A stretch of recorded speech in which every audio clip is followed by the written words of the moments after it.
जनतेचा अधिकारनामा जाणीव हक्काची या न्यूज चॅनलमध्ये आपले स्वागत आहे।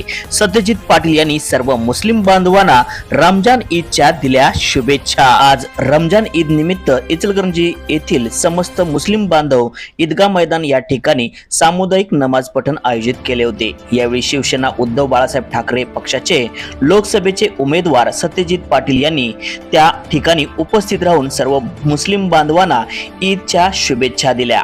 यावेळी इंडिया आघाडीचे काँग्रेस चे प्रदेश सचिव शशांक बावस्कर, राष्ट्रवादी प्रांतिक सदस्य मदन कारंडे, शिवसेना उपजिल्हा प्रमुख महादेव गौड, शहर प्रमुख सयाजीराव चव्हाण, काँग्रेसचे अध्यक्ष संजय कांबळे, राहुल खंजिरे, माजी नगरसेवक सागर चाळके, संजय तेलनाडे, शिवसेना माजी शहर प्रमुख धनाजी मोरे, महेश बोरा तसेच इंडिया आघाडीचे सर्वच पदाधिकारी उपस्थित होते।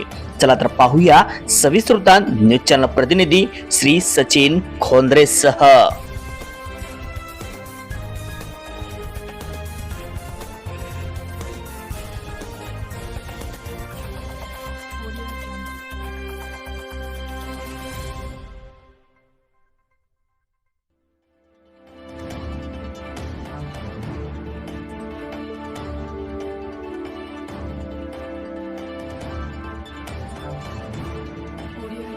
जनतेचा अधिकारनामा जाणीव हक्काची या न्यूज चॅनलला लाईक, शेअर व सबस्क्राईब करण्यास विसरू नका व सदैव रहा अपडेट।